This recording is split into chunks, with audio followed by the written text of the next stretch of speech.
Yeah. What up, y'all? It's your boy, the one and only A-Switch, aka who left the damn Kool-Aid with only like a little sliver of damn juice, sugar water. Out of this, you tripping. AKA knick-knack paddywhack, give a dog a bone. You know what? AKA knick-knack paddywhack, give a nigga a bone. Let's be more politically accurate, okay? Let me stop. I'm bringing you yet another episode 16 of Switch's Sights, the gaming podcast focused around gaming and nerd related culture, but mainly gaming. Today's date is August 1st, 2019, Thursday. And good God Almighty, so much news has come out within this past week. This is going to be a pretty filled episode to present to you guys. Yeah, I guess we shouldn't dilly-dally any longer. So let's get into it. Good God. So in Fortnite news, I don't really play Fortnite like that, but boy, this definitely gained a lot of attention. So a 16-year-old from Pennsylvania won the Fortnite World Championship, which I forgot the exact pool of the exact prize pool. I think it was like 12 million overall or something like that. But first place won 3 million. My God. 3 million. Oh, pardon the they've got a helicopter going up above us. They calling me.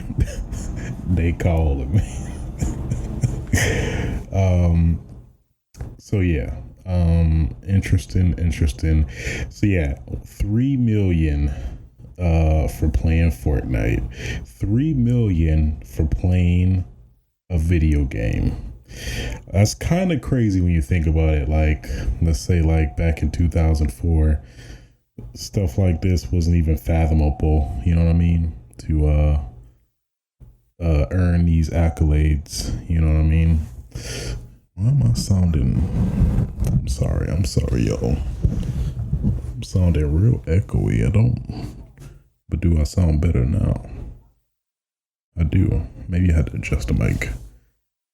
Either way, that's pretty interesting. Pretty interesting news. And also, that's actually more than Tiger Woods made. I think it is biggest tournament or something. Let's check the information. More than Tiger Woods. That's when you know that you making moves. 'Cause Tiger Woods was pretty damn reputable. You know what I mean? Pretty damn reputable as a golfer. Probably popularized golfing, to be honest.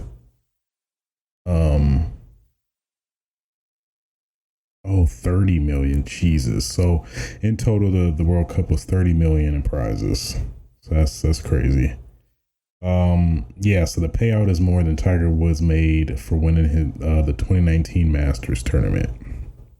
They didn't really specify how much he made, but I mean, 3 million, that's crazy. 16. Man, if you were 16 years old and had that much money, you'd probably be irresponsible, but I'm pretty sure his parents are gonna keep him in check and, you know, have him invest and save that money when he's ready to actually utilize it, you know, responsibly. So then there was another another video circulating around, which from one of the other players, I think, who was technically younger. He was like 15 or something like that, you know, hugging his dad over like, I can't believe I did this. I'm pretty sure he got at least a hefty chunk too, like at least $1 million. I want to say I forgot what place he was, but he was fairly close in the standings. So I really like the tone this sets, and yeah, overall just the tone it sets for this becoming more of a mainstream, legitimate thing that you can, make money in if you work hard enough for it. And then on top of that, if you're not necessarily that good, you can, entertain folks, to an extent. So I do love this new thing that's being popularized now around gaming. And, it's still crazy to me, at least when I was growing up, back in my day, when I was growing up, gaming was so taboo and like considered like nerdy, at least back then, was more so considered to be, very frowned upon and not as popular as it is now. I dare to say that being nerdy now is like actually even technically cooler in some aspects. So that's such a weird turnaround to me, but at the same time I get it. These kids grew up with technology now, and now it's just becoming second nature to a lot of folks and stuff like that, which is pretty cool and pretty all right with me, I'd say. So go 16-year-old kid with 3 million to just blow away. I don't know how it works if you're, is he technically a minor? I don't know how that works. He's technically a minor, but I guess maybe his parents signed permission for him to compete or something like that. But either way, I'm pretty sure his parents gonna keep him in check, because yeah, that just sounds like a recipe waiting to be just horrible. But best of luck to him. Glad that esports is becoming more of a thing and more legitimate, because when you think about it, it really is. So it really is, in my opinion. You're doing the same effort. It's taking a lot of mental effort, strategy, quick decision making and stuff like that. So I'm all for this. Totally all for this. So I guess in line with Fortnite news, roughly in the same, big catastrophic news that dropped today actually is probably the biggest streamer of dare I say all time, technically, Ninja, from the likes of Twitch, who mainly plays Fortnite or has been renowned more for playing Fortnite at a very high level, is moving from Twitch to Mixer of all platforms. That's crazy. Damn well they paid him a pretty penny for him to move, because I don't think in any other realm he would have jumped from Twitch, and having such an established fan base already on Twitch to move to Mixer. That is crazy. Mixer is cool though. I like some aspects of Mixer. I like how they gamify viewing more and kind of reward you for watching more than Twitch. So in general, as a platform, it is cool. I think it's just the fact that it hasn't really gained a lot of traction in general. To my understanding, like the community is much more respectful, not as toxic as Twitch and stuff like that, which I think at least I would assume why a lot of people are starting to gravitate towards Mixer and stuff like that. I'm curious how some of the already established Mixer folks, Mixer streamers, are gonna react to this, because a part of me feels like Ninja's gonna like straight steal, well, not necessarily steal, but take away a lot of their viewers, since a fair amount of people are established on Mixer for streaming Fortnite as well. So I'm very curious to see how that plays, and in general very fascinated to see how he's going to do in the Mixer community in terms of if people are going to actually jump to Twitch and actually sign up to Mixer to actually watch him and stuff like that, and be a very interesting viewpoint to see how powerful his his presence, or I don't know, standing in terms of his following is, how hardcore of his fans, how hardcore are his fans basically, if they really want to, view him still to, move from Twitch to Mixer. I don't think it's, I can't really say that. I know it's definitely gonna hit Twitch to a fairly good extent, in my opinion. It's definitely gonna hit them a lot, I'd assume, because that's their biggest prime time money maker. And yeah, for him to go and leave, I don't think they're going to respond well to that. Actually, it's funny because with the quickness, Twitch removed Ninja's what was his official or verified badge on Twitter. I mean, on they show. I saw it on Twitter, but that was like the pettiest move you could think of. You're like, well, okay, well, I'm gonna take your damn. You ain't verified anymore with us, bitch. Have fun in Mixer. like an ex-girlfriend, like you just broke up. You take your damn shucking and driving ass to Mixer. I don't give a damn about you. I don't.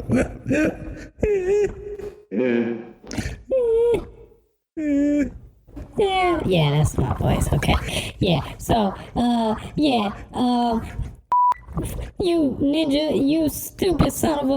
I'm tired of you. All we did for you. We were all here for you. We were rooting for you. How dare you do this to us? Bring your ass over to Mix. I don't give a. Yeah, go put your thing in Mix and all that. I hope you get herpes. You stupid son of a. That's pretty much how, I'm pretty certain how it went. I know. Yeah, Twitch is probably having Twitch is probably losing it at this point, I'm assuming.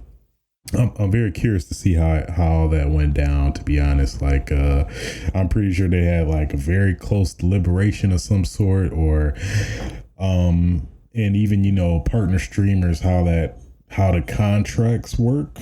It seems to be vague, or very vague to a huge extent, in terms of how that kind of plays out and all of that. Yeah, boy, but man, Mixer had to put that money up for him to jump to Mixer, because I highly doubt he would just willingly just jump with Mixer. He possibly, at least going by the video he showed announcing him going to Mixer, he seemed like he just wanted to refresh on what got him into streaming and stuff like that.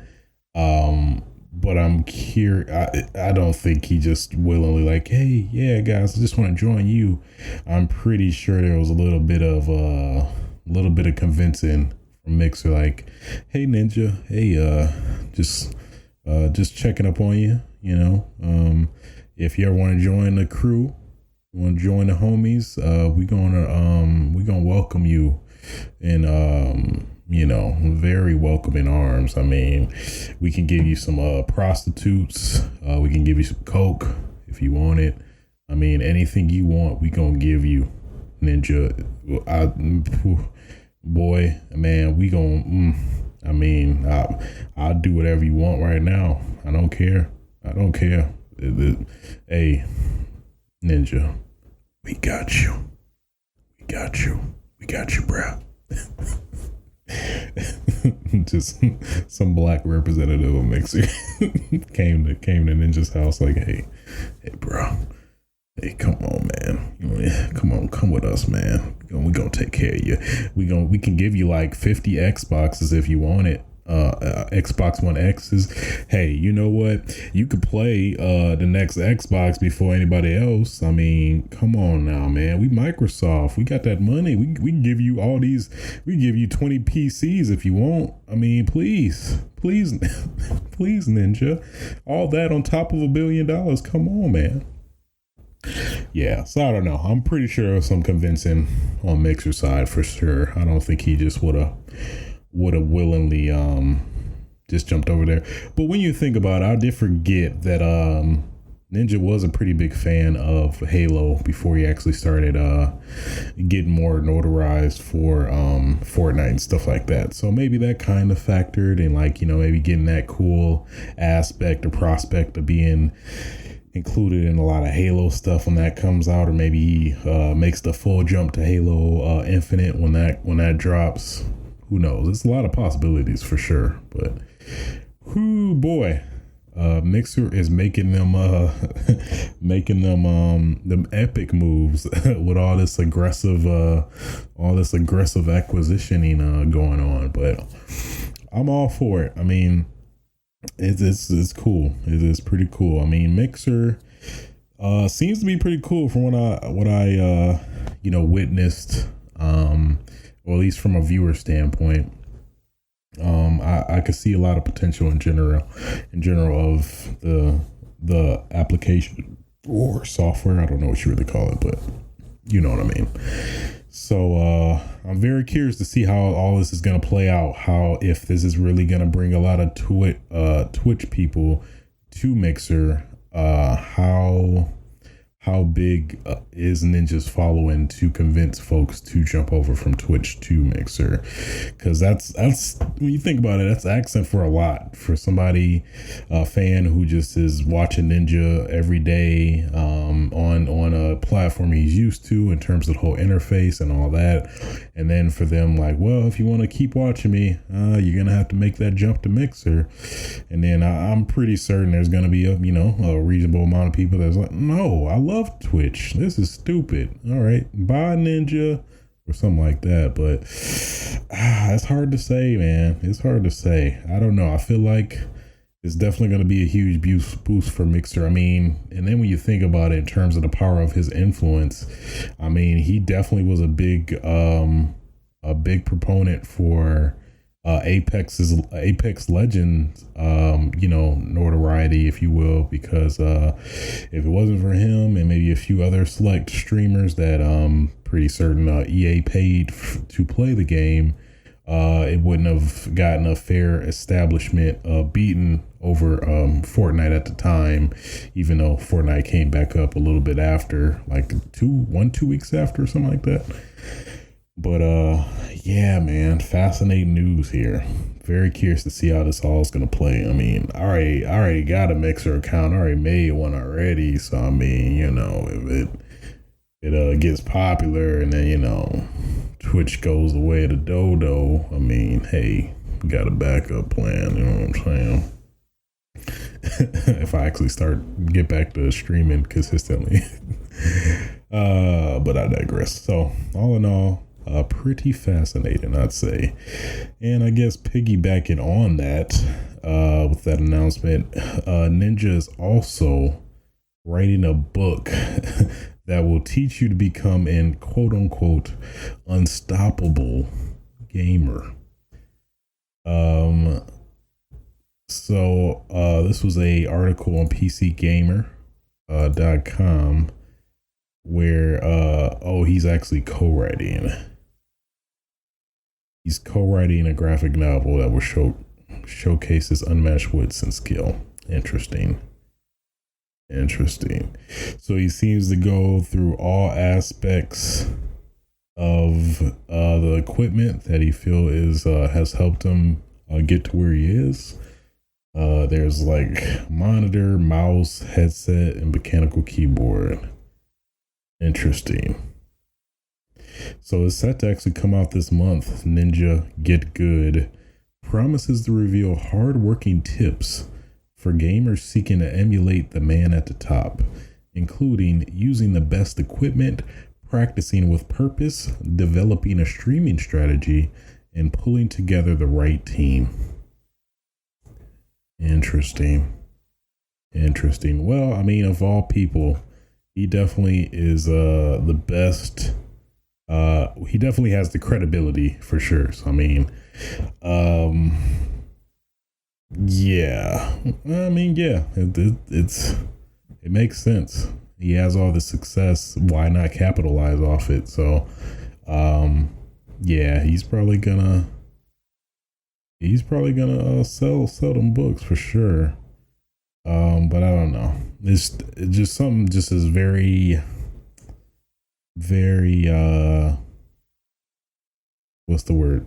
Makes me suspicious about, because I mean, I don't know. When it comes to being good at anything or in general, I think you kind of have to find your own way. But don't get me wrong, it is good to get insight, tips from people that actually have succeeded, because obviously they're doing something right if they're able to, consistently maintain a level of greatness, if you will. So I mean, there is that to take into consideration as well. But I don't know. I feel like everyone can find their own way, but I guess that's kind of the intention too. Like, I'm pretty sure he would disclaim that in the book that, don't follow my exact path or don't expect to follow my exact path or something like that. So I mean, yeah. But yeah, all more credit to him though. He's definitely capitalizing off his notoriety for sure, which is totally a good thing. I mean, cannot knock somebody for trying to capitalize off their success. So I mean, I guess when I think about it too, is like, I guess it's so, being good is so subjective in a lot of ways. And I don't know, it's hard for me to explain, but it's hard to fathom that you can accredit a lot of stuff to being good. It's just so many variables and factors and luck and stuff when it comes to I don't know. But I get where he's coming from. If any, I'm assuming this is more towards just the random Joe that maybe has not really played games at all, but really likes to watch and is curious how to really get into gaming for the first time or something like that. I don't know. For established gamers and enthusiasts as us, I don't think. Obviously, I don't think it would appeal to us, but maybe for somebody who's on the outside looking in, is maybe fascinated and wants to get their feet wet. Why would you just want your foot wet? You want to get both of your feet wet in terms of, gaming and how to just establish yourself as a gamer. I could see that. Much kudos to Ninja though. He's making them moves though. I gotta respect that. You can only respect that, really. So okay, so Sony PlayStation has become the fastest home console to reach 100 million units sell-in. So I believe what this means is that I don't think it means actual sales, but actually units sold to stores or something like that. I don't think it's actually legitimately sales, but in general, just to give you kind of a range of quantifying this success compared to previous consoles, is actually faster than both the PS2 and the Wii, which are basically the biggest selling units previously. I think Wii is I want to say Wii is the best overall out of all consoles, and then PS2 is right behind it, I believe. I want to say it could be the other way around, but it's hard to say. But yeah, so it took the PS2, just kind of give you a perspective. It took PS2 a total of 5 years and 9 months, and then PS4 was just 5 years and 7 months. That's pretty crazy when you think about it. So yeah, it's pretty apparent that PlayStation definitely won this generation for sure, hands down, which is well deserved. They made a lot of good moves, smart moves, which ultimately has led them to this immense success. So this was an article by Daniel Ahmad, ZoogEX on Twitter, as well as running the Reset Era thread as well. So interesting. I'm not sure if I'm not necessarily surprised, but I don't know. I guess, yeah, beating the PS2, and especially in this generation, after, well, gaming was kind of somewhat on a decline after, the atrocity that was the PS3, at least at launch. It definitely made caught up afterward, but it's great to see. I'm hoping PlayStation doesn't mess up next generation, get too cocky and start making these bold moves that is gonna shoot them in the foot. But only time will tell. Well, we'll find out in 2020 for sure. But yeah, big ups to PlayStation. They making the moves. Switch is right behind it, I think. Where's Switch at? I'm looking at a chart specifically that's kind of showing the comparison of cumulative global shipments for the first 72 months from launch. Yeah, so we is the top, I think. And then, yeah, PS4 beat it. And then, yeah, I think it's PS4, PS2, and we are kind of pretty close. But yeah, in general,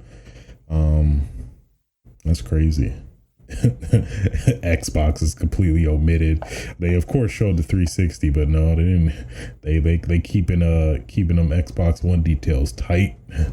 I don't blame them though, because they all of what they can do to try to not make it seem as insignificant compared to other consoles. Smart choice in general. So yeah, man, PS4 killing it. Making all the right moves this generation. They really did. Had really great exclusives, pretty straightforward user interface. Just overall, things were just easy to comprehend for anybody that wants to just play the game. Yeah, much credit to PlayStation for sure. Keeping in line with PlayStation news, for the first time ever on PS4, digital sales have exceeded physical. That is crazy. That is crazy and scary at the same time because of the precedents that I think it sets in terms of digital being way more preferred, maybe physical being more scarce, and in turn maybe price being hiked. I'm not sure about that, but I could see that actually when I think about it. Wow. So this is from Sony's latest financial release. So basically 53% digital, not including the PS Plus games, which was at 43% a year ago. So that is crazy. Let me look at the so we're looking at hardware, software, and digital. And yeah, for the first quarter, legitimate software is 42%. Then digital games is 53%. That's crazy. That is crazy. And then to give comparison for the first quarter of last year, physical was 40% and digital was 43%, but that is more though. Not sure how that works out. Not sure that works out, but makes sense in general that yeah, it's just digital is way more convenient, more streamlined. If you have multiple consoles, it's overall easier. You don't have to lug around a game and then worry about forgetting it, destroying it, and all that. Which so I totally understand the appeal and at least obviously the growth in sales compared to physical, but I don't know. I still like the physical, the attachment of physical media, just the experience, just having a physical disc, the artwork, just having something, I guess, what's the word, quantifiable to kind of just know like you have this compared to, and then, just everybody has a concern like, what if digital stores completely go away when new generations come out, what will happen and stuff like that. But hopefully, backwards compatibility and stuff like that is going to take care of some of those concerns, but who knows? Only time will tell, really. So interesting stuff. Okay, so for those that don't know, well, at least we were talking about it before. EVO is this weekend. I believe people are starting to join or go to Las Vegas. I believe it's going to be at the same place, at Mandalay Bay. So going to be a lot of competition, a lot of saltiness, a lot of butt hurt, a lot of popping off at the mouth. I'm just guessing. I don't know. I would assume so. I don't know. Maybe that one dude that trash talks playing Tekken. I forgot the dude's name, but you be seeing him a lot. He just be straight trash talking dudes, and you be trying to get in their head. But yeah. So with that, normally it's a good time or big time for a lot of announcements. Normally fighting game related, obviously. One of the biggest, this is legitimately the biggest fighting tournament of all time, every year. People from all around the country comes and competes. So yeah, I'm very excited. Definitely gonna tune in and watch some of the matches. See all the pain and heartache and moves I cannot pull off for the life of me, and see them pull it off with ease. Hopefully we see some very maybe some EVO similar EVO moment 37s or something like that. That'd be pretty cool. But in general, I think I like to get into some predictions. I guess one prediction that I kind of predicted, but nobody knew for sure. But basically for Street Fighter 5, it seems like some of the characters were leaked for pretty certain obvious announcement that was at least going to be planned to be announced at EVO, probably at the end of the Street Fighter 5 tournament on Sunday. So E Honda, Lucia, and Poison were leaked for Street Fighter 5 via Steam. So I guess what happened was that they revealed the DLC on Steam, and I think you could purchase it right then and there. But I believe it was a mistake on their end where they revealed that info. Then there's like, oh well, damn it, let's just announce it. The secret's out. So they just went ahead and announced all the characters, and their gameplay. I've yet to see their gameplay, but you obviously know E Honda from Street Fighter 2 fame.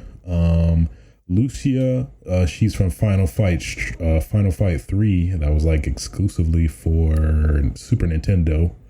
And then you have Poison, who's been renowned, been in a lot of Street Fighter content, to some extent, making a lot of cameos and being Hugo's ally in Street Fighter 3 Third Strike, and obviously in Final Fight in terms of enemy that you fight, or one of the reoccurring palettes that you fight. I think she's the one that flips around and stuff.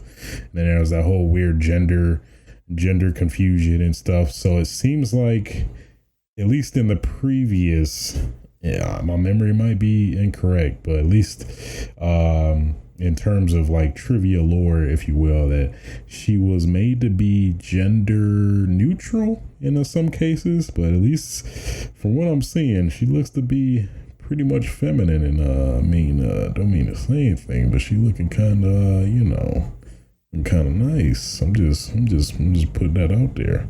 Oh, was she in? She was in 4, wasn't she? Yeah, I think she was in Street Fighter 4. I totally forgot. Yeah, she was in Street Fighter 4. I'm pretty certain. So cool stuff. None of the characters really, at least off the bat, I'm interested to play. I'll probably, after I check out the trailers, I'll see how they are. But I mean, they still don't got Dudley in here, so I mean, I'm still against this game altogether. But honestly, I thought they were gonna maybe just make the jump to Street Fighter 6, but apparently they're not. They're sticking with this, just riding this game out for like the next 4 or 5 years, and then hopefully change or go again or something. I don't know, but yeah. So I mean, we'll see. I don't know, but yeah, in terms of Street Fighter, I don't know. I feel like the common consensus with Street Fighter 5 is just that it's not as great as Street Fighter 4, which is definitely the kind of maybe the angle that you need to are trying to gauge by, I would assume. So I don't know. They could I don't know. Maybe there's an extra. No, probably not. It seems like all that they were going to announce. So apparently all of these characters are going to release next week on August 4th, I want to say. I think that is a Tuesday or Wednesday. Okay. So interesting stuff either way. Yeah, I thought they were either going to go Street Fighter 6 or some Street Fighter Ultra Booty Omega Alpha hentai edition or something like that. Ultra Mega Booty hentai edition.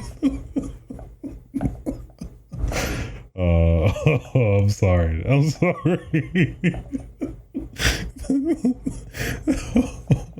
sorry, Street Fighter. I didn't mean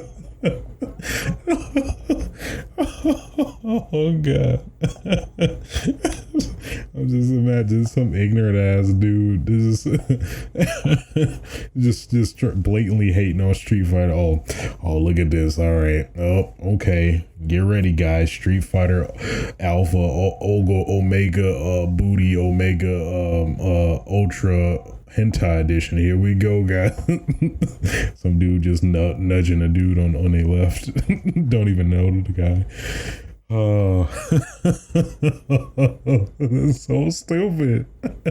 Street Fighter 5 Alpha Omega Booty hentai edition. Pre-order now. Oh boy, it is stupid. It is stupid and ignorant. Loving the Final Fight representation though.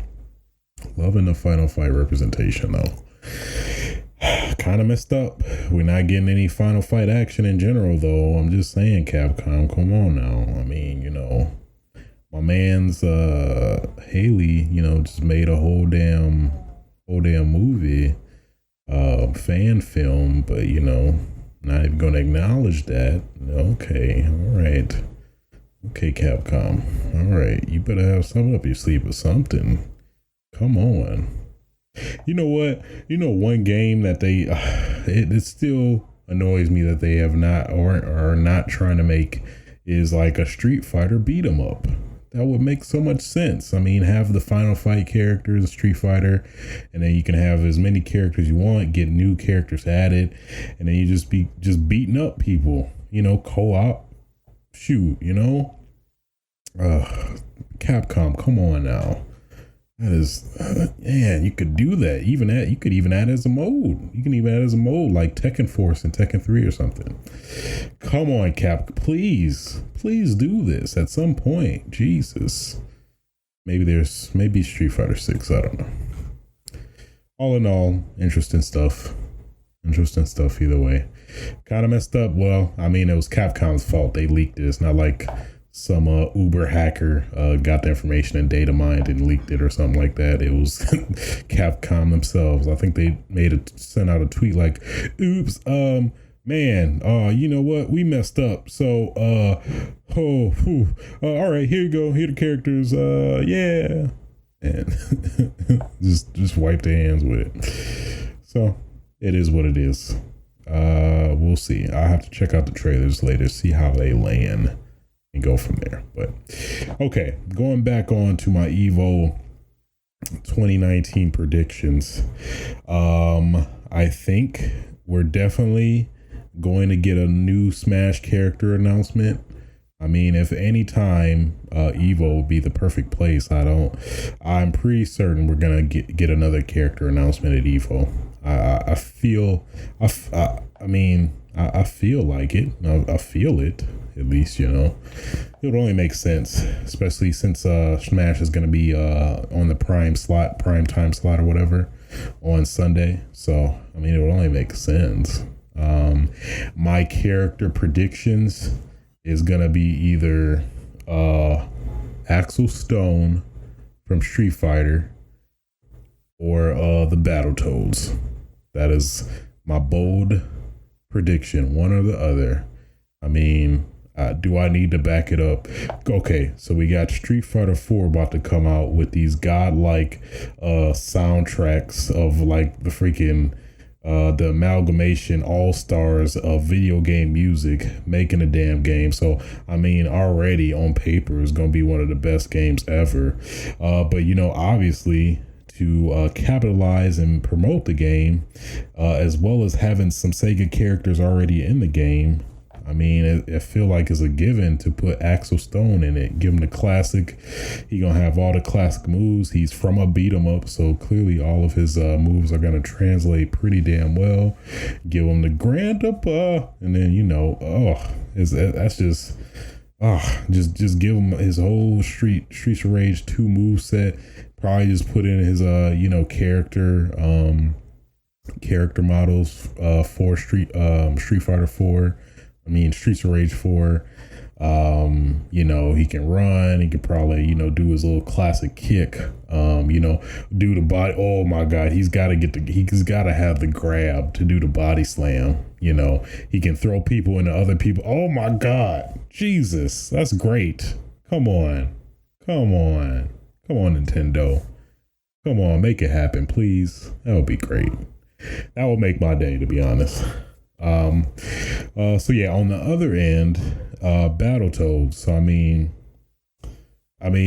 clearly, having Banjo being announced, clearly, and with Microsoft's growing relationship with Nintendo, this would seem like a perfect decision to implement them in Smash.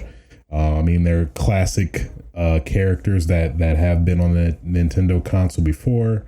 Their moves again would translate very well into Smash. Yeah, man. And then to promote Battletoads coming out later. I think later this year, or I don't think they gave a release date, but in general, it'll be a great, promotional opportunity for for Battletoads. But then on top of that, maybe this might have been already set in stone in advance. Like, you know, hey, Phil Spencer, like,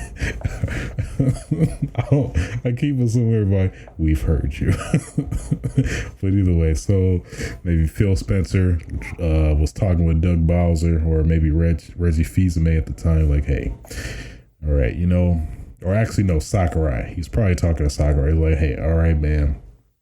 So we gonna give you Banjo, but you know, hey, you do a little something for us. Let's put these Battletoads in there, cause we got this game coming out. I mean, you know, hook us up, okay? You scratch my back, I scratch yours 10 times harder, okay? You look out for me, all right? Look out for me, all right?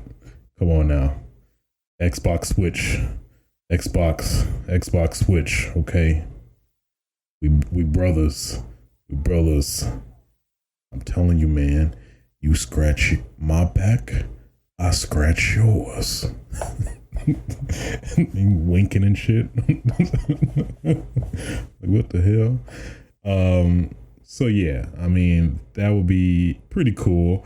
I feel like it's pretty likely, you know. Battletoads are, really renowned characters associated with Nintendo for the most part. It would make sense, at least. I mean, it seems like all the stars are aligned for either to happen.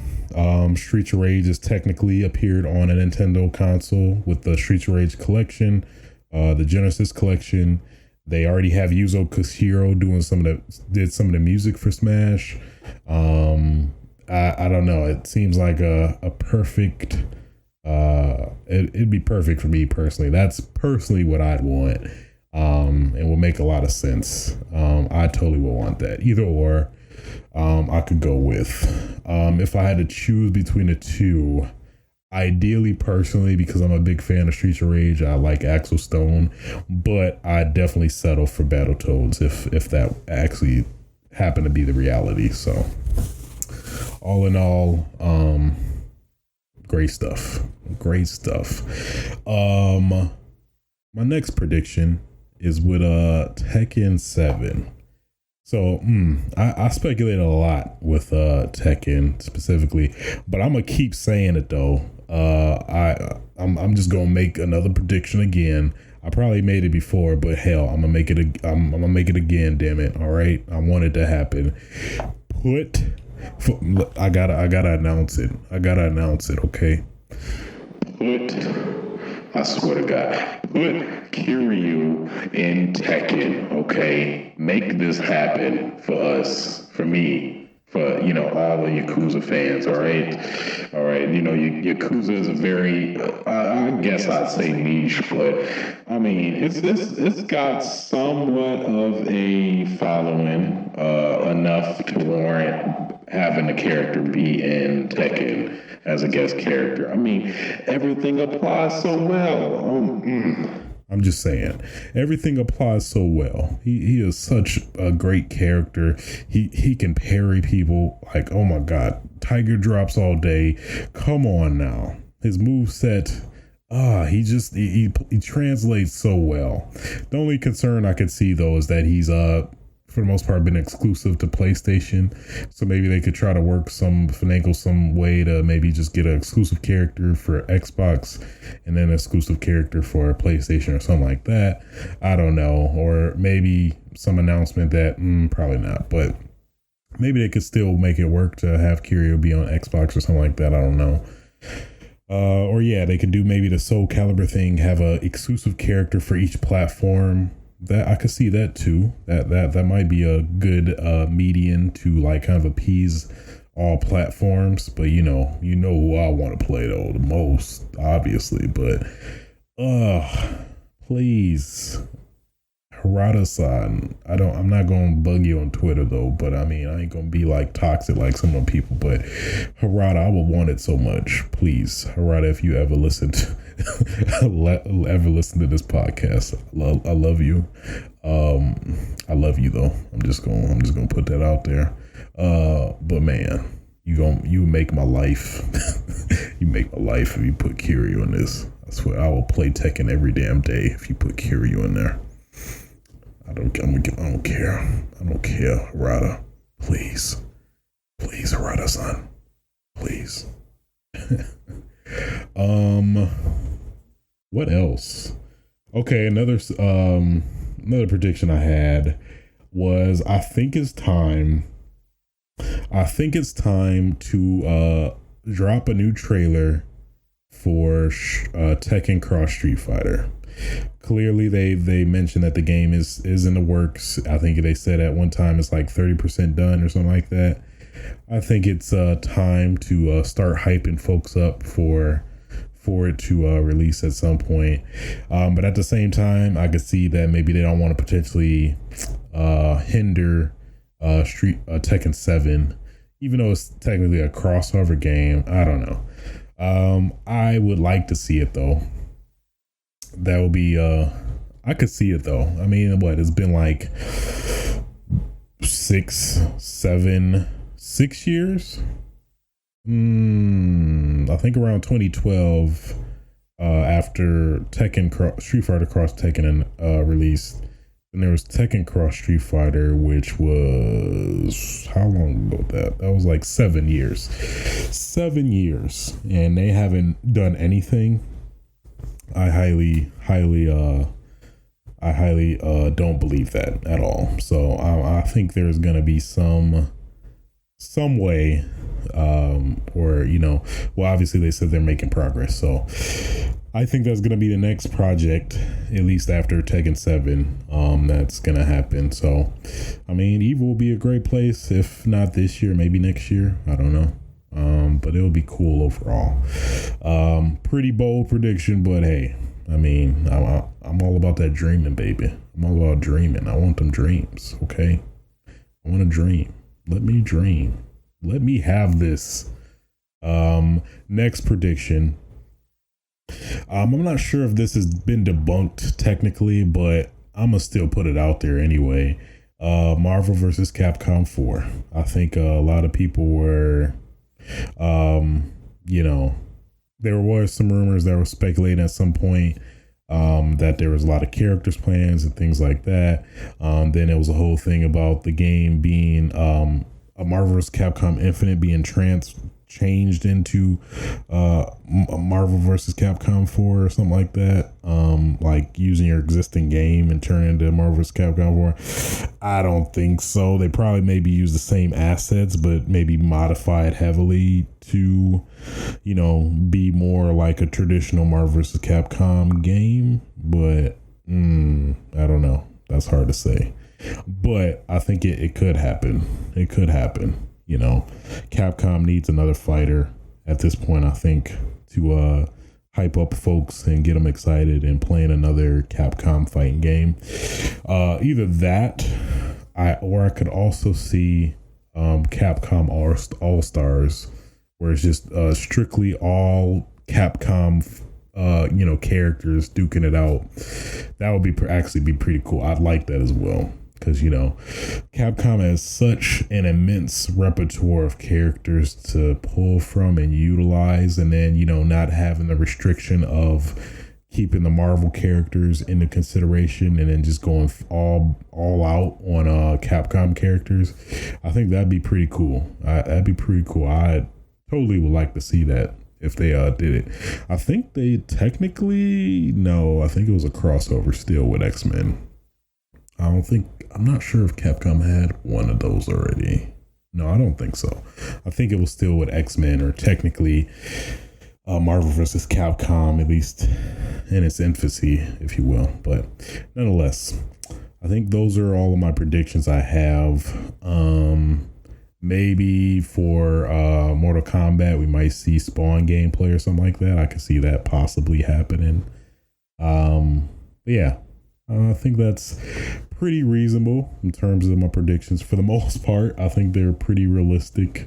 I'd like to see them, but only time will tell. We will find out this Sunday, normally when they do announce it after the tournament's over. So fingers crossed. that we get my boy Kiryu in the mix. I mean, hell, even Smash, I don't care. Just put him in a fighting game. Give this man notoriety, okay? Give this man notoriety. Give him notoriety right now. I swear to God. I don't know where that African accent came from. I was kind of going with Black Panther. Give this man a shield. Actually, that's kind of good. I might have to work on that. I mean, I don't need to work on it much, but but I digress. So, sticking with fighting game news, we got the release of Hero. There's actually a video I did watch in terms of how he plays. He seems pretty damn complicated as a character in terms of his moveset. Seems like a lot of it is based on chance too, where like at least one thing that stands out, I think it's his down B that has just a roulette of magic, if you will, that you basically would have to try to manipulate if you want to get the one that you want to use. So you can't reliably use certain moves, but technically he has the most moves in the game so far, so that's kind of fascinating in general. But yeah, he seems like a pretty deep character, but I've yet to play him and mess with him, but I plan to do that sometime soon. So but yeah, other than that, they announced the characters. They did already announce his echoes or whatever. But outside of that, I guess they didn't really show that much outside of his gameplay and his capabilities himself. I think they did go into details about the patch that he comes with. I'm not sure. I don't think they went into that. Yeah, it was basically just Sakurai just talking about Hero and how he plays and his moveset, really.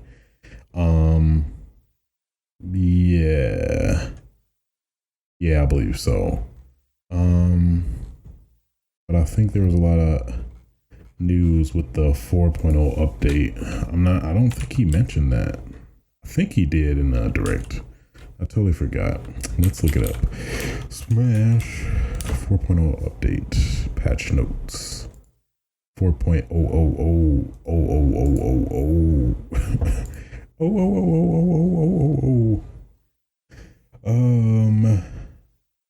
Man, there's a lot. Jesus. I think I know they pointed out some of the significant ones in the direct. Now I remember. I know that if you have the special meter or final smash meter, when it's fully charged, it must be used within 20 seconds or the meter will reset. So this will basically encourages you to use it, and you can't like kind of play with people with like not trying to play the guessing game of when you actually use it. So you actually have to use it within 20 seconds or you'll lose it. So that's pretty fair.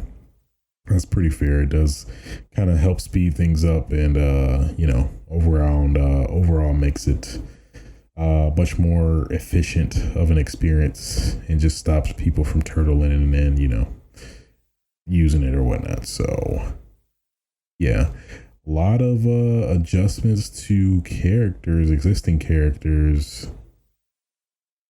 Interesting. I'm seeing some buffs.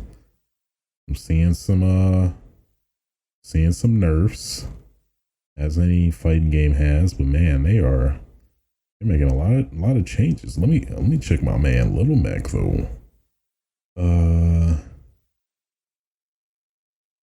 Oh, well, that's cool. Yeah, look like Little Mac got a little slight buff. Okay. All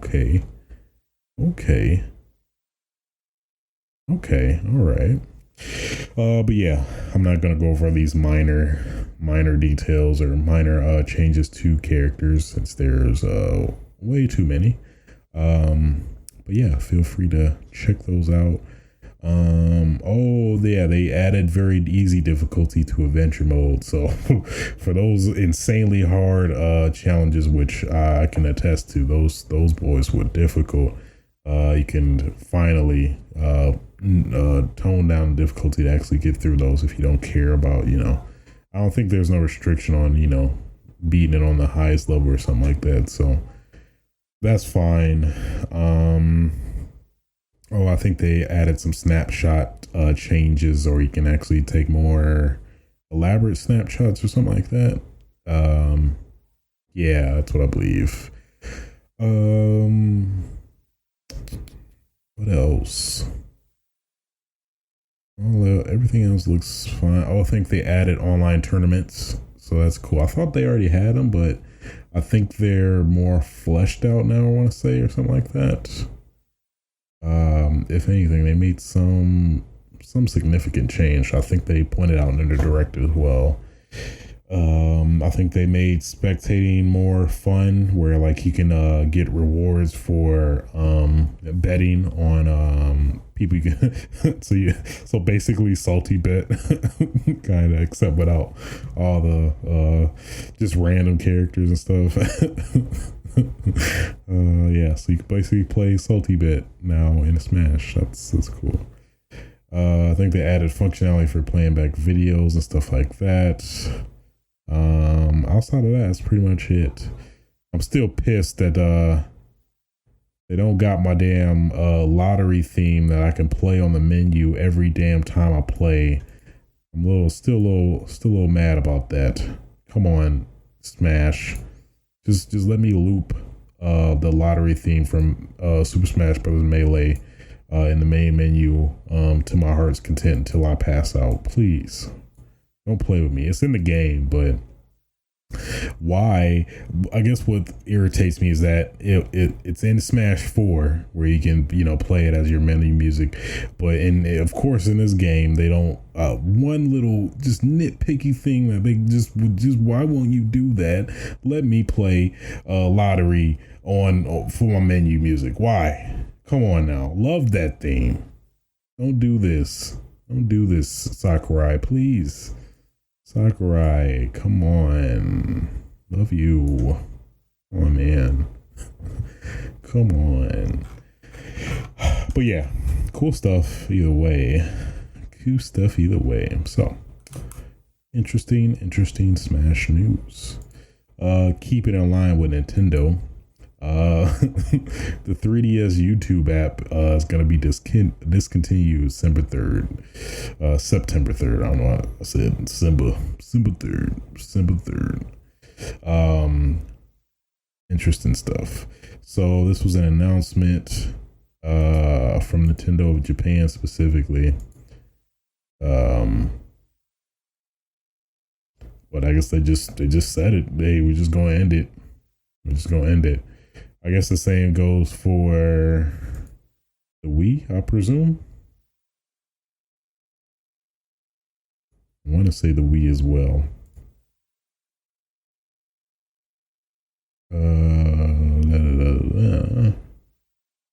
Maybe not. Interestingly, the Wii U is still alive. Okay. Well, I guess so, but I guess random tidbit information. I mean, when you think about it, who views YouTube on their 3DS? I don't know. I sure as hell don't. Very niche, I would assume, but I mean, I guess a few people, maybe kids that don't have other, hardware. Maybe that was their means of doing so. But I mean, we got the Switch now that has the YouTube app, so I don't think people be too butthurt. But either way. I mean, yeah.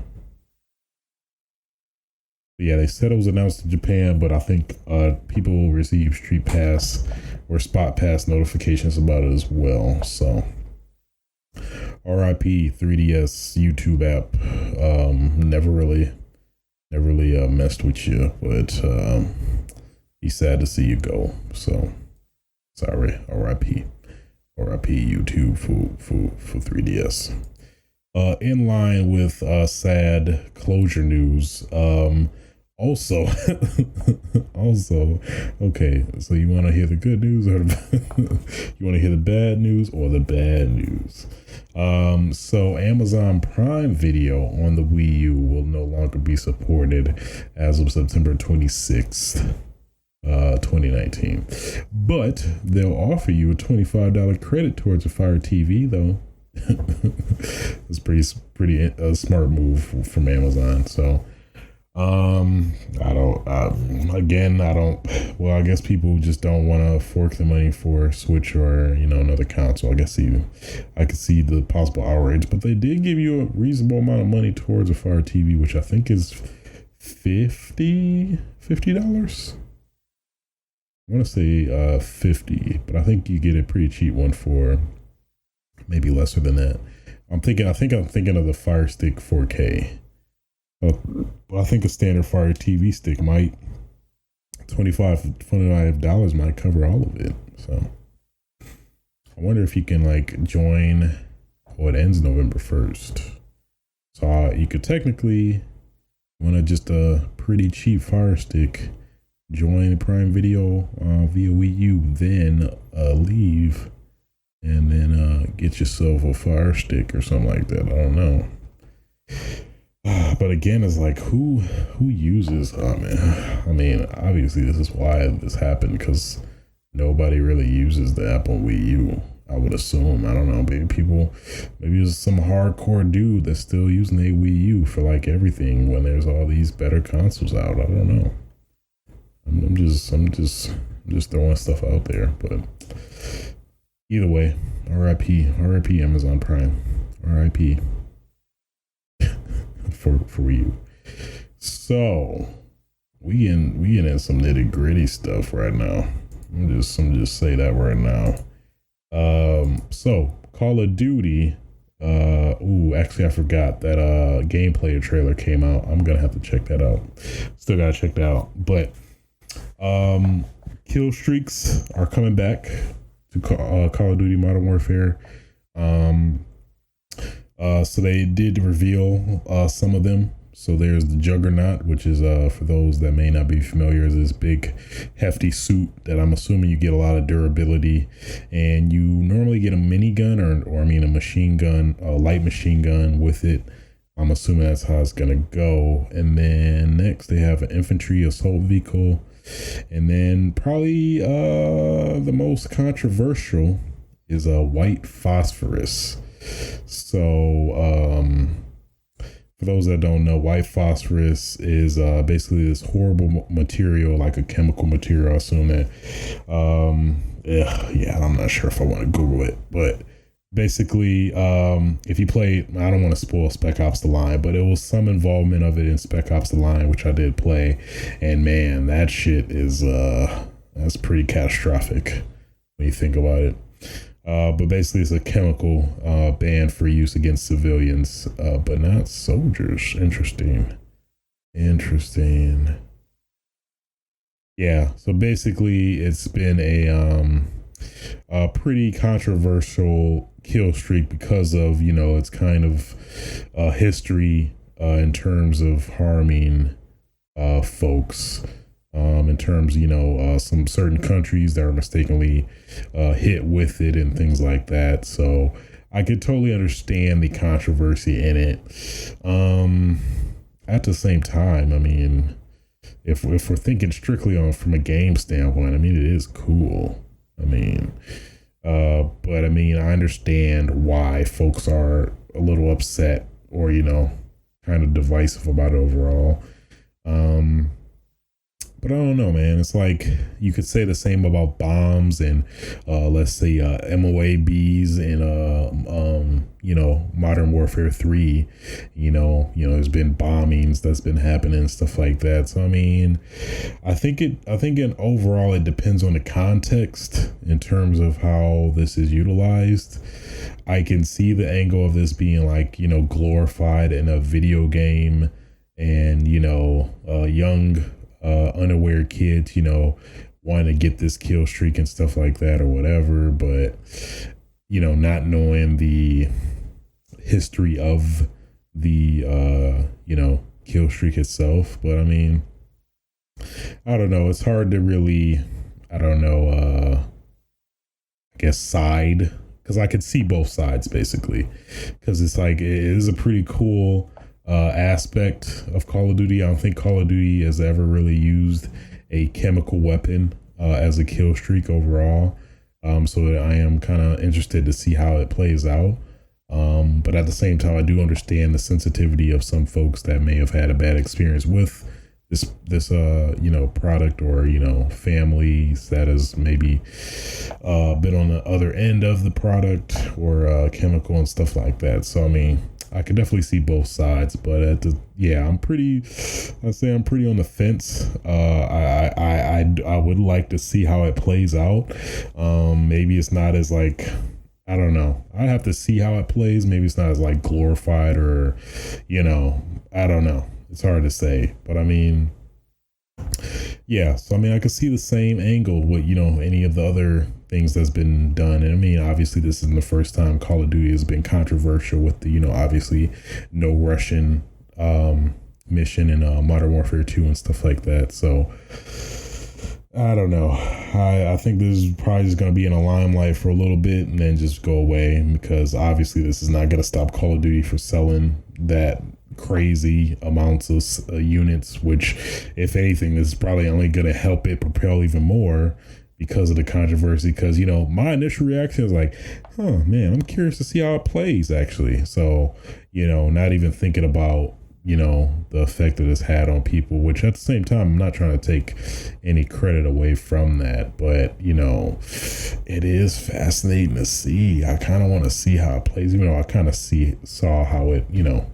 played out in Spec Ops: The Line. So I don't know, man. I could see both sides though. I can definitely see both sides, but I am kind of leaning on the side of, I like to see it. I would like to see it.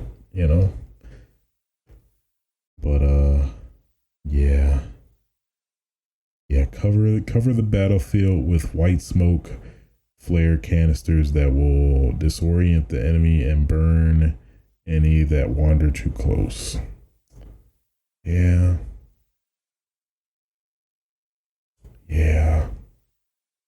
I can definitely see it. That's true too. I'm looking on a Reset Era thread about this, and one good point. Yeah, you could drop a technical nuke in Modern Warfare 2, but nobody complained about that. So I mean, that is a pretty damn good point. To be honest, that is a very good point. I mean, yeah, you could say the same for a lot of stuff. Just because it's the first time you've seen it in video game form. I mean, yeah. I could still see two sides, man. But yeah, it's hard to say, man. But I would like to see how it plays out,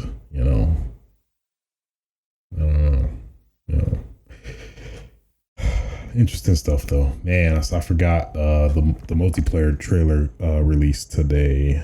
I'm gonna have to check that out too, man.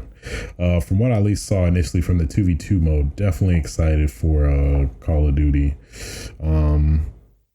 They feel like it's going back to basics, obviously with it being a reboot, but I think they're making a lot of very good changes that makes me fascinated in terms of the game. I mean, you got no map packs, I believe they said, crossplay, that's going to be pretty big. And then what else? I don't know.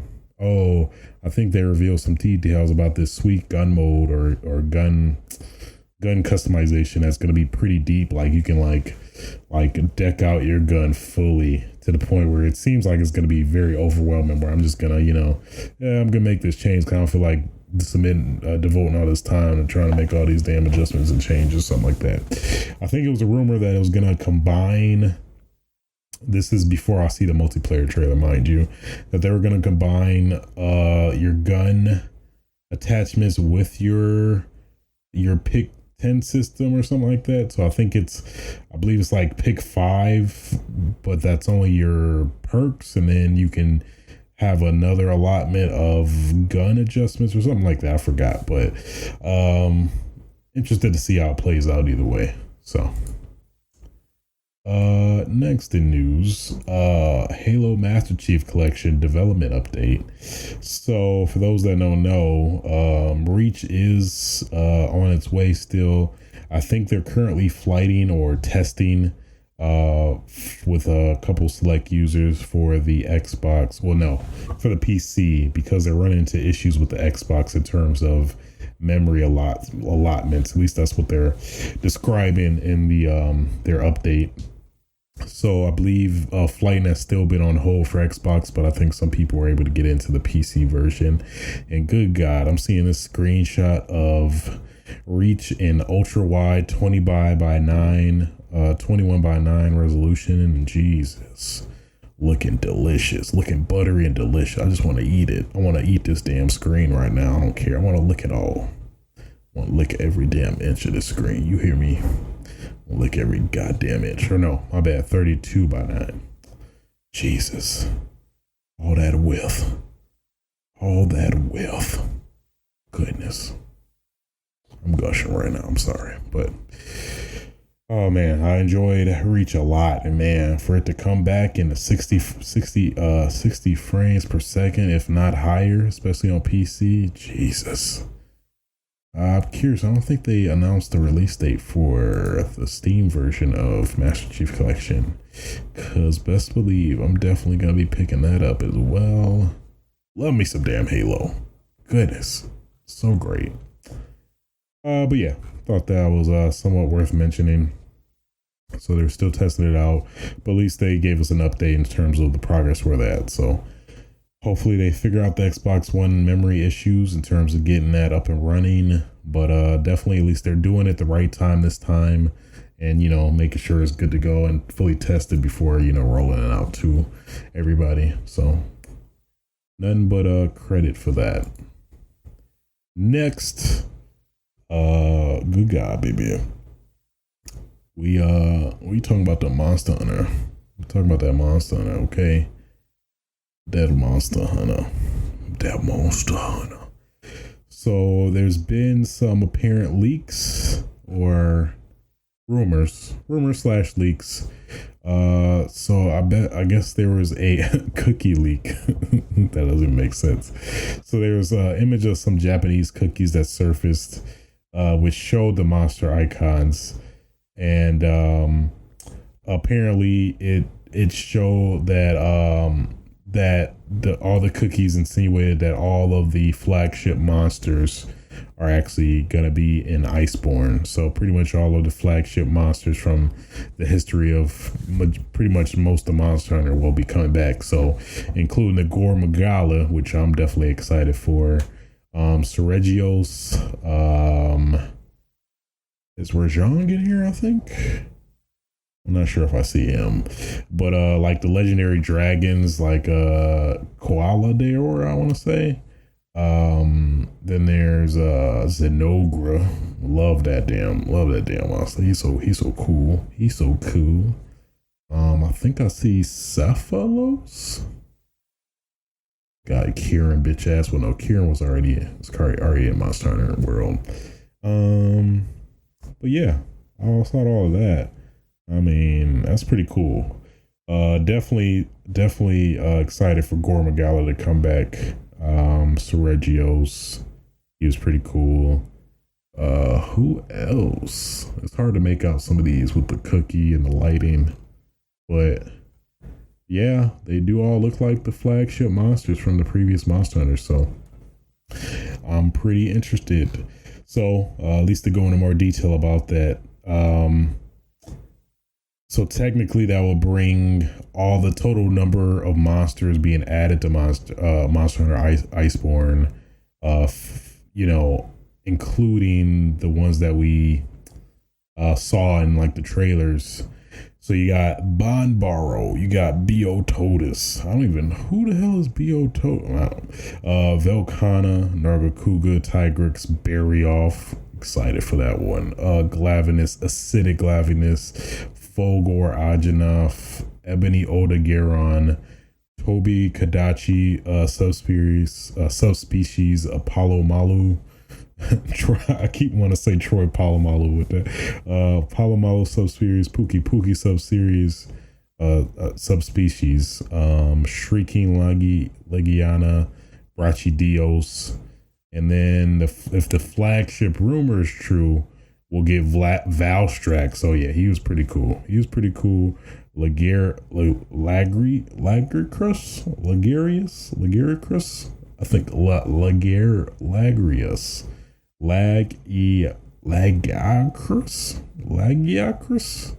Lagarius. I want to say Lagarius so bad, but it doesn't seem right. I'm gonna go with Lagarius either way. So we'll go Lagarius, Zenogra, Gormagala, Seregios, and Fatalis. So that's man.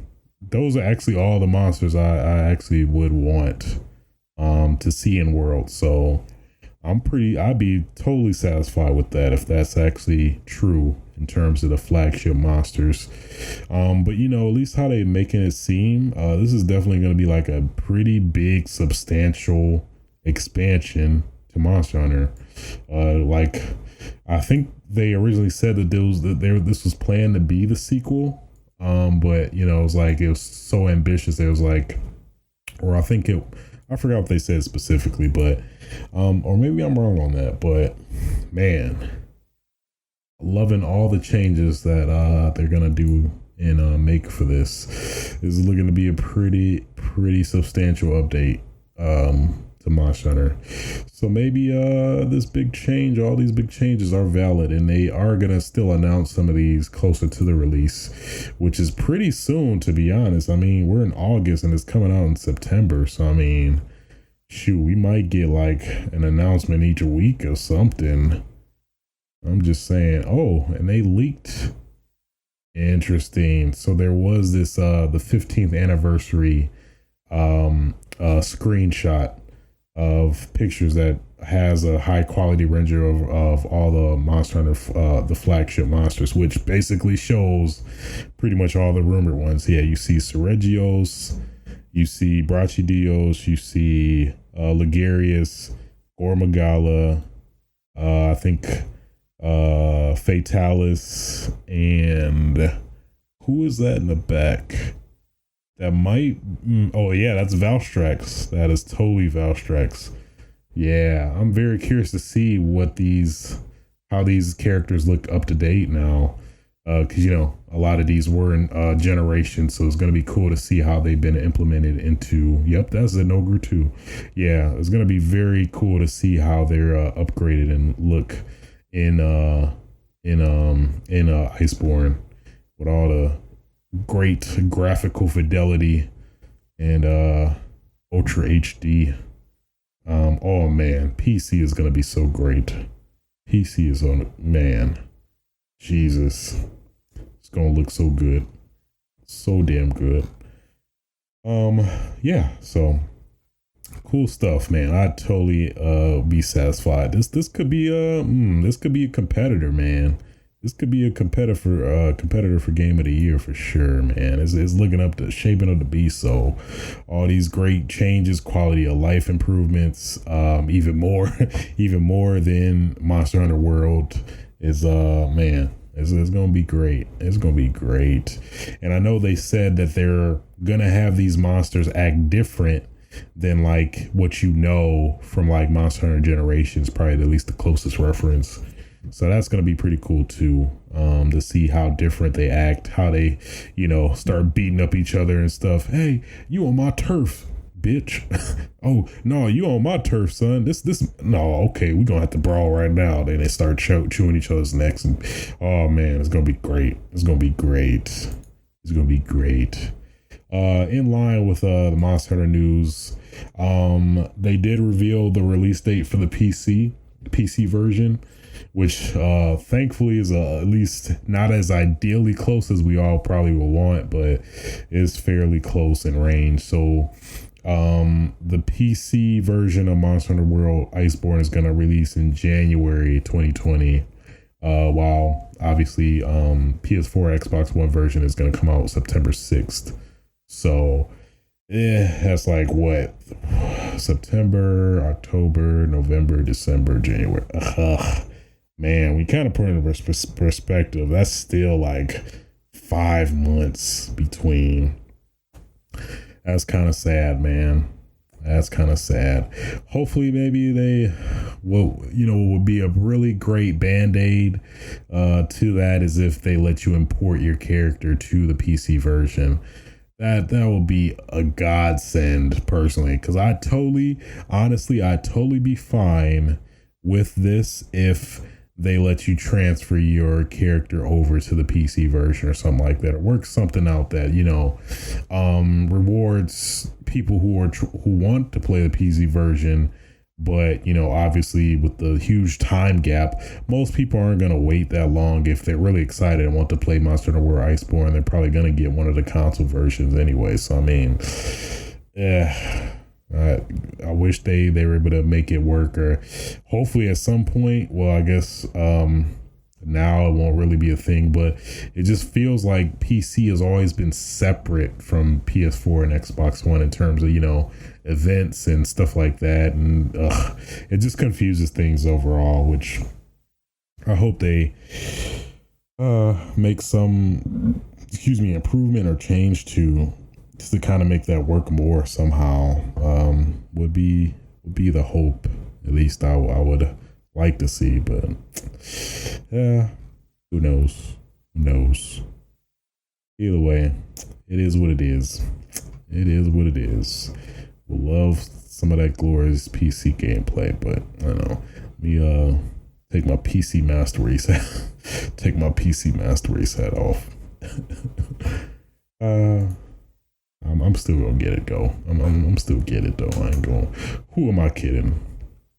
So, outside of that, Grasshopper manufacturer and Marvelous are actually in talks to bring the previous No More Heroes games to current consoles. This is great. So I believe it was in an interview with Dengeki PlayStation. I believe with Sudi51, of course, the god that has created this great series that is No More Heroes. So the question was asked, No More Heroes is the first No More Heroes game, or Travis Strikes Again No More Heroes is the first No More Heroes game on a PlayStation platform since No More Heroes, Heroes Paradise. Are there any plans to make previous entries playable on PS4? Suda replied, yes, we're currently in talks with Marvelous to make that happen. It's in positive consideration, so I hope we'll be able to make a good announcement. Yes. So man, that's a very, very good sign that we'll get these games possibly at least ported. That'd be something I'll definitely set up for. But if they were able to maybe I don't know, give it the No More Heroes, Heroes Paradise treatment without the horrible controls and issues that came with that, to make it not even a viable version, but in this case make it a viable version, that'd be great. My biggest, I guess, concern is motion controls, which is definitely what makes this game the most fun in my opinion. I recently played through both of these a couple months ago, and man, it was a great experience. It's so great to play these games again, but I'm curious to see how they're going to handle motion controls with this. They can definitely do a PS Move with the PS4 version, I believe. I don't think that would be an issue. They technically can do it with the Switch version, but I'm curious about Xbox. I don't know. I guess they can use the Kinect camera that nobody uses or has thrown away by now. But I mean, I got mine hooked up. So I mean, hey, if this would have happened, I'd be ready, willingly if that were to happen. But I don't know if that would actually. I'm not sure how that's gonna play out. I'm not sure, but they're probably gonna do maybe like Travis or Hero, I forgot what the second one was called, No More Heroes 2 Desperate Struggle, where you would just press it like it'll just be like a beat 'em up where you can, press certain buttons and prompts, on the particular, kill scenes and stuff like that. But man, it is so much more satisfying to play with motion controls for sure. This game definitely serves to use motion controls, so it definitely seems to be doable for sure. At least utilizing the PlayStation Move and the Switch motion controls. But very curious to see how Xbox would pan out with that. If anything, it would have to be the Move camera. Maybe you can like chop your hand instead of using the sword or something like that. It would be as cool, but it's some consolation. Or maybe they pack in some weird ass like wannabe lightsaber, or my bad, beam katana, in the No More Heroes universe, and maybe use that as some kind of consolation. I don't know. It would be cool either way. They could make it happen. They can make it happen. But man, the soundtrack alone, goodness. Then I forgot about PC too. I think if they even announce it for PC, clearly the platforms aren't official. I don't even know if is Travis Strikes Again coming to the Xbox as well? I think so. I think PC and PS4 for sure. I want to say Xbox also. I would assume Xbox. It's not that difficult to transfer it over. At least that game specifically. So, So, I'm curious how they're gonna handle the that just popped in my head. They're probably gonna disregard the No More Heroes 3 teaser for the platform, the other platform versions, because it's pretty uncertain if that's gonna even. I think it's apparent it's gonna be exclusive to the Switch at this point. So I would assume that they would omit that completely, or maybe make some cheeky ass joke. Well, like, hey, if you want to play this, you're going to have to get a Nintendo Switch, but they wouldn't let you do that on a different platform. That doesn't make sense.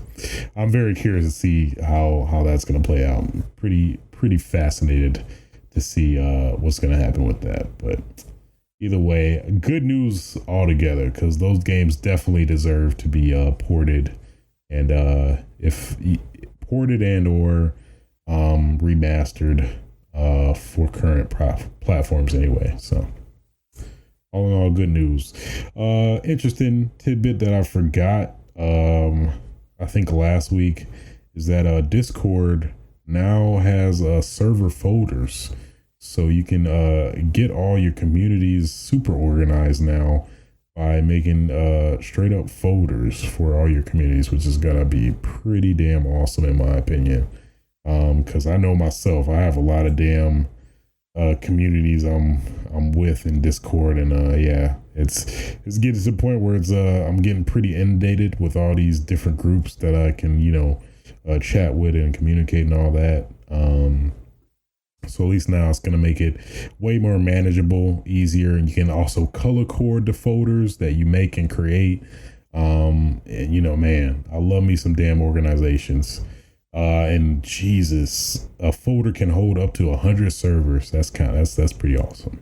I doubt I'd ever get to that limit. But if you wanted to, the option is there. It is there. So interesting. Yeah, it looks to work very well, and they said it transfers to the mobile version too. So if you make a folder on the desktop version, it'll translate to your account on the mobile version, and I'm presumably vice versa. So that is all good news. I'm all for that. Love me some damn organization. Love it. You hear me? Love some organization. It's great. Be organized. It's a good thing. Just makes life easier. I'm just saying. Sorry, let me get off my soapbox. Talk about organization. But it's great. It's great. Keeps my mind clear personally. It's hard for me to function mentally when, like, you know, everything's in disarray. But I digress. And yeah, I think that covered all the news this week. And man, it was a lot of interesting tidbits that came out this week for sure. Jesus, this has been a pretty eventful week, I'd say. Oh boy, I'm excited though. I'm excited for all this. We getting into the nitty gritty now. We starting to get a lot of these game releases. Yeah, I forgot about Fire Emblem. I haven't played that yet. I'm trying to find the time. And I forgot, yeah, what am I playing lately? Boy, I'm still chugging in Judgment, man. That game is, it's a lot. It's a lot. I'm just chugging. I've been trying to make my way through, I guess the kind of somewhat of the, not a stump or, you know, wall I'm running into, but I'm just trying to figure out how to do all the subquest and side stuff, which, you know, if you know any Yakuza game, is like pretty much like almost over 90 hours to do everything in the game, which I'm kind of trying to do because I'm very curious to see what the reward for doing everything in game, which I felt was pretty satisfying and worth it. You know, if any of the previous Yakuzas were any indication. So that's always kind of been my tradition and, you know, favorite thing to do with the Yakuza games. And they're just so damn cozy.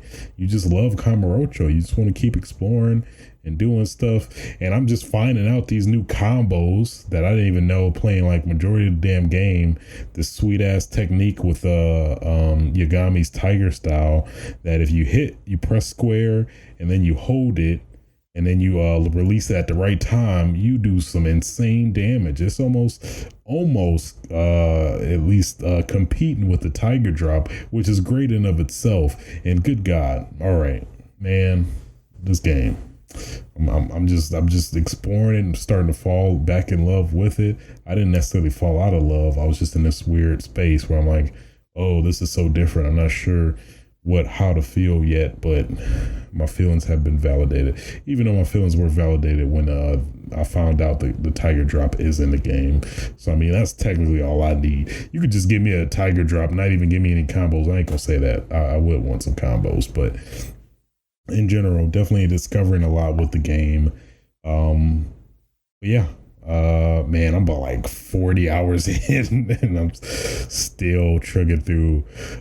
Came across this irritating, at least this mechanic where it's these gangs that it seems like it's hard to gauge how it's triggered, but it seems like if you're just in a city or walking around a city for a certain period of time, it will spawn this event every now and then where you have to fight these bosses to get the gang notoriety off your back. And, you know, if your gang notoriety is, you know, there, you're just going to get a lot more people you have to fight more often. So it's in your best interest generally in order to save more time, is just to beat the gang bosses and then lower down your gang notoriety meter or something like that. I believe that's what it's referred to, but curious to see how that is or what that actually is, or, you know, what that all entails in general. But yeah, I don't know.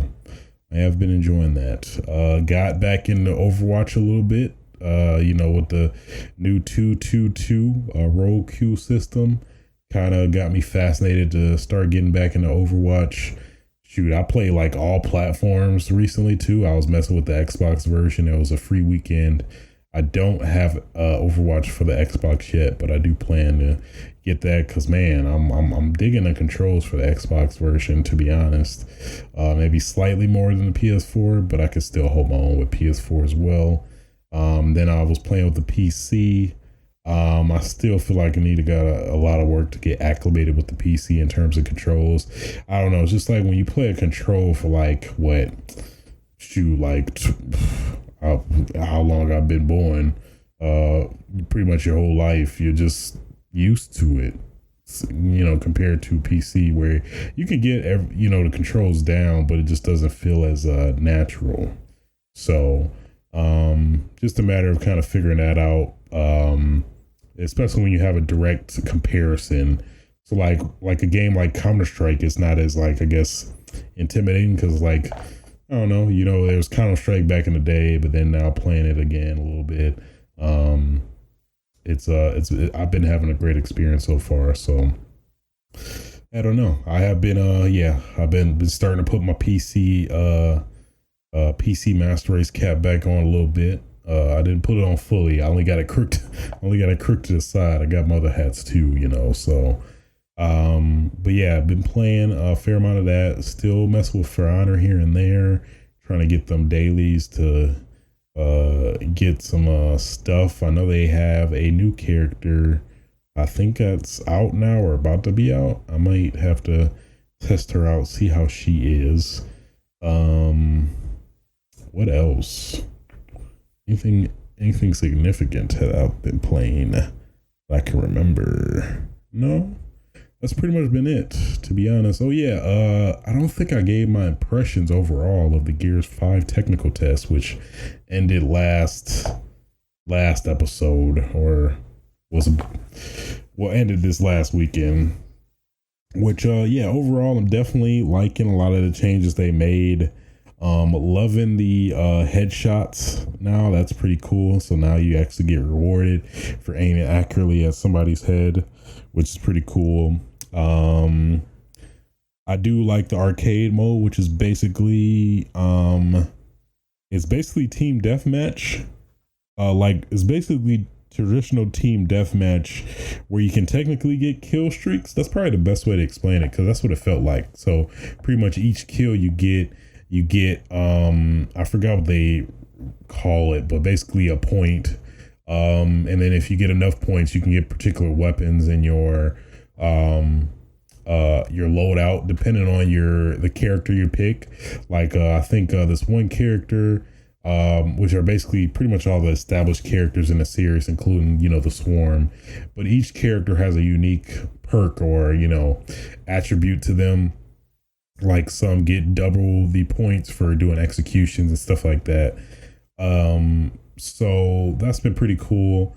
And then there's this cool character where basically all of their rewards are random. So, it's kind of like a mixed bag of what you'll get. I'm assuming it felt like at least there was a limitation. So like, I can't get like a 6-point weapon. I don't think it didn't feel like I can get a 6-point weapon with a 2-point pickup, if that makes sense. So if I have 2 points and you select a 2 kill streak random weapon option, I don't think I'd be able to get the same weapon that I would get if I were to choose a 6-point pickup option, if that makes sense. So that seems reasonable, but it was pretty cool. I got a lot of cool random weapons that I never would have got to play in the demo, which was cool. But yeah, overall, very pleased with the change they've made within Gears. I guess at this point it's just a matter of seeing how all the maps play out. If they bring a lot of the good ones back, I'm really hoping for the sawed off to come back. Please, Rod Ferguson, head of Coalition, please if you ever listen to this podcast,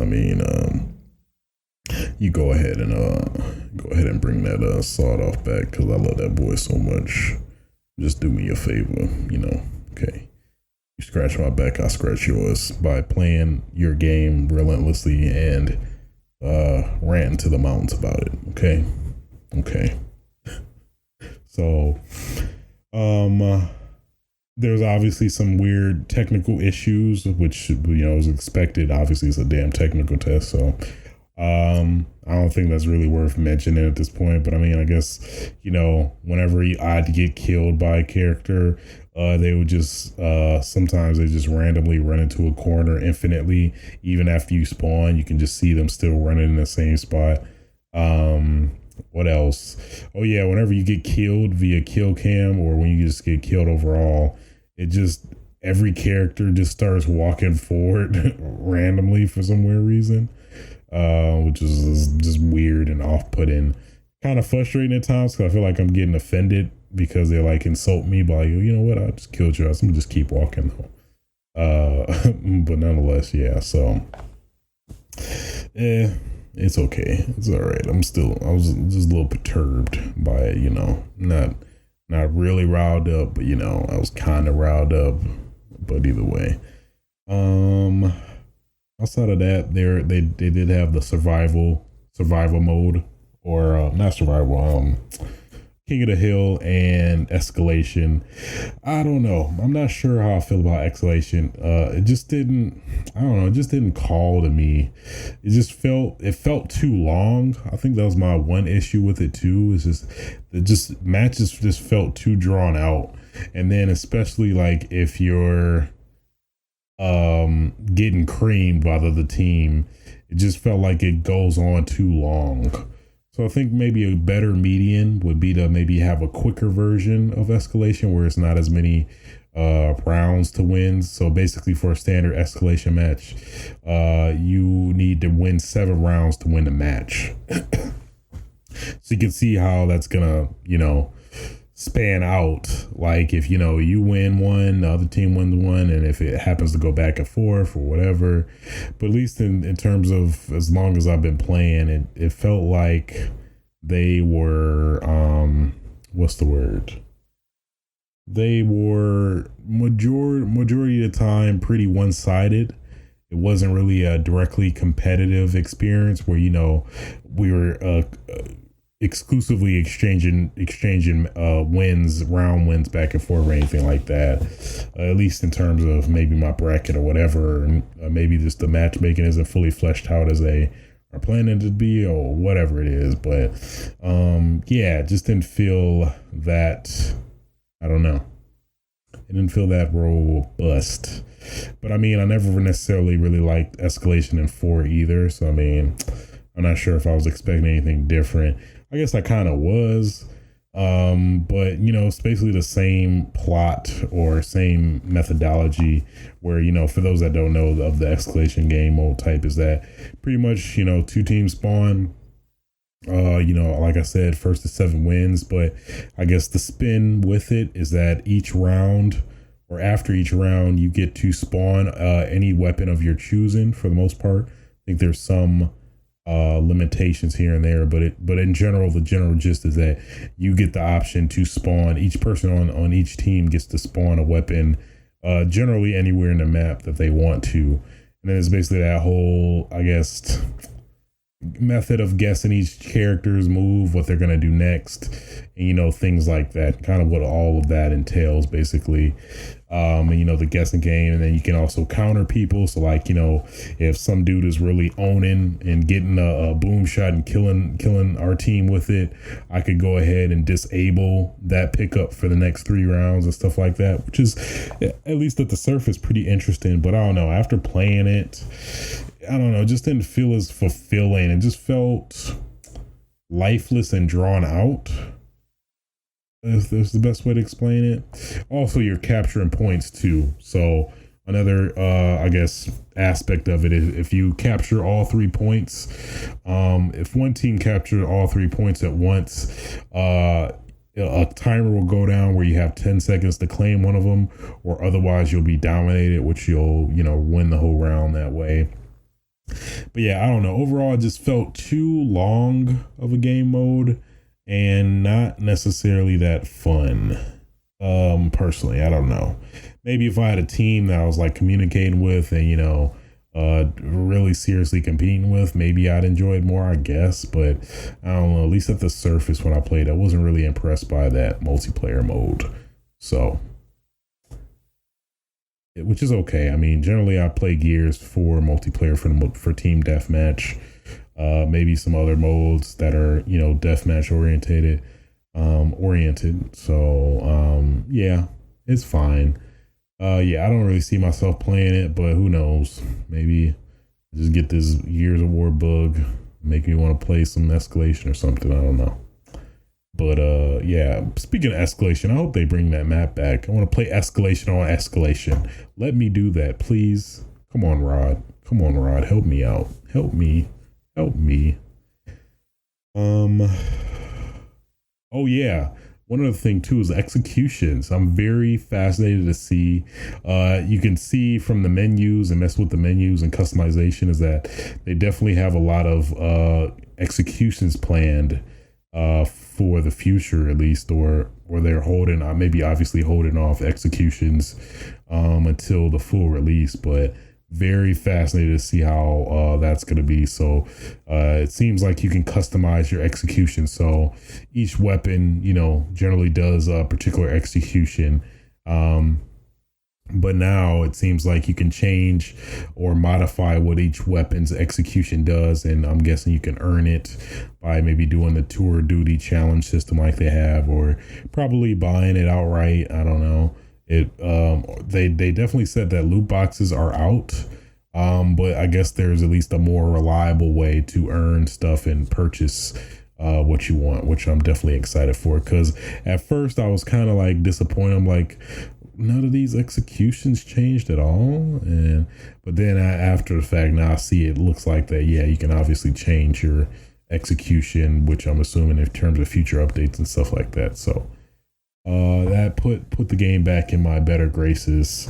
At least knowing that like I could just work and earn executions or however the system is. So that was good to know. So outside of that, that's pretty much all the impressions I had for Gears. It was some outside of that, it's pretty bare bones in terms of just the general gameplay and just the two maps, District and Training Grounds. They were okay. They didn't really like blow my mind or anything. I don't think maybe that's what they were going for, but I don't know. They were decent maps. I probably would have preferred other ones if that I had the options, but I don't think that obviously was their purpose anyway. So I don't think they really announced the maps yet, but I hope they bring a lot of them back. Hopefully, definitely Gridlock, Canals, Clock Tower, possible even Escalation. I would like. Just bring them all back. I don't care. Just bring them all back with the new ones, even though we'll probably favor the old ones, but still, it's okay. It's okay. We'll still play them, just maybe adjust a rotation or something. I don't know. But yeah. So yeah, guys, I think that about covers it. Again, yeah, pretty big news week overall. Just a eventful week either way.